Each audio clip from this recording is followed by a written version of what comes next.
Why do beautiful spaces change how we feel? This is episode 1, Beautiful Spaces. I've noticed something about beautiful spaces. People rarely rush through them.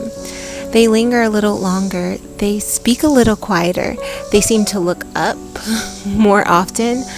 And it made me wonder whether beautiful spaces simply reflect how we feel or whether they quietly help create it.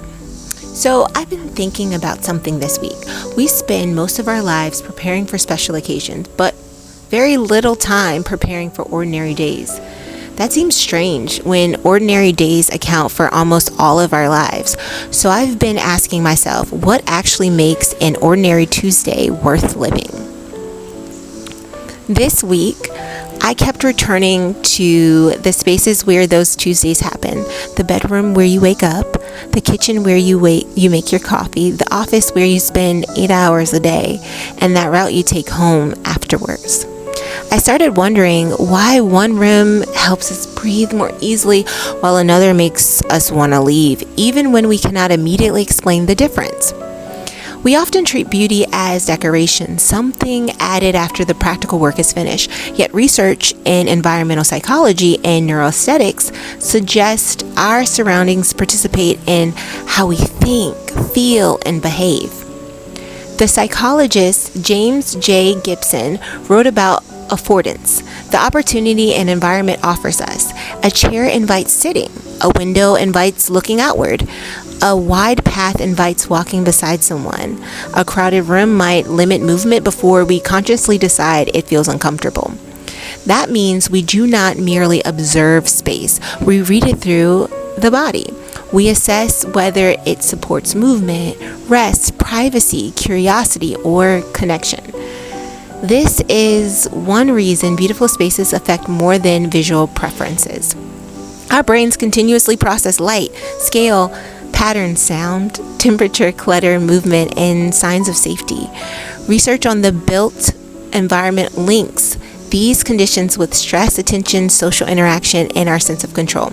Gary Evans, an environmental psychologist at Cornell, has written extensively about how noise, crowding, poor housing quality, and limited control over one's surrounding affects their mental health.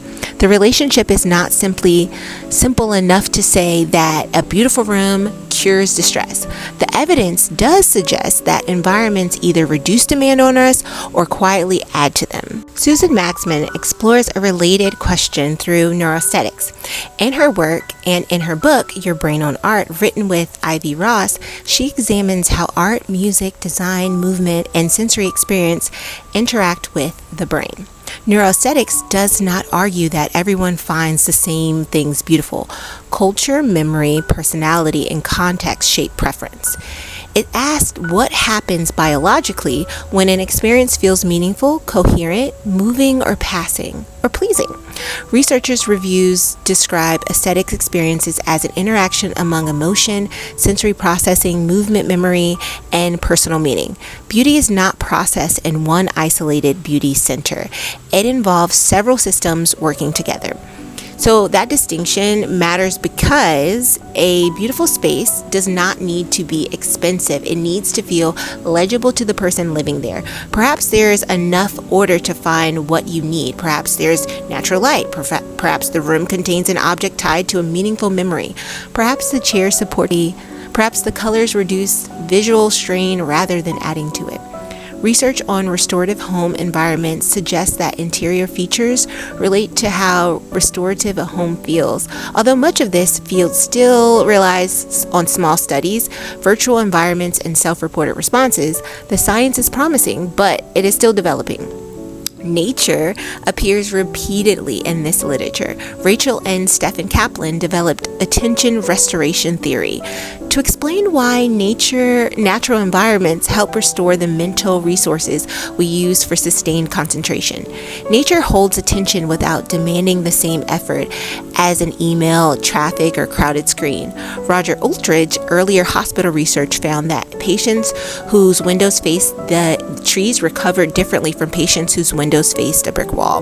The original study was small and should not carry more weight than it deserves, but it helped establish a serious research question. Do ordinary visual surroundings affect recovery, stress, and well-being?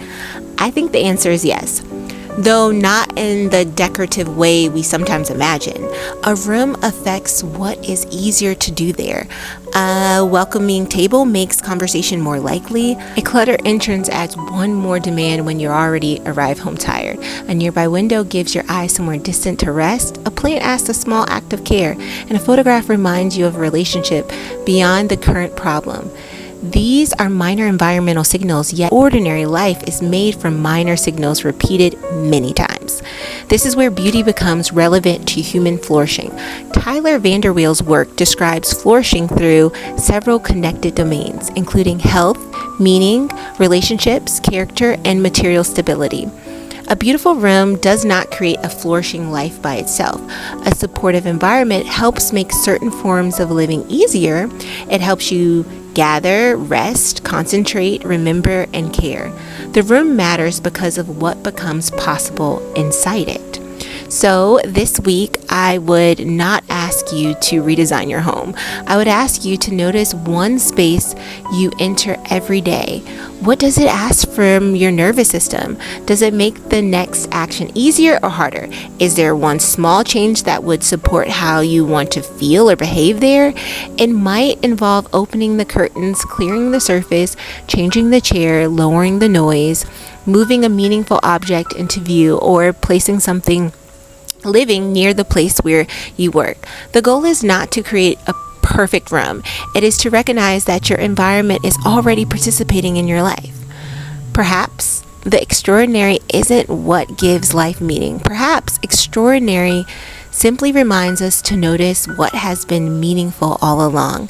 The wedding reminds us that relationships matter. The graduation reminds us that education matters. The birth reminds us caregiving matters. The vacation reminds us rest matters. The milestone doesn't create the value. It reveals the value that already existed.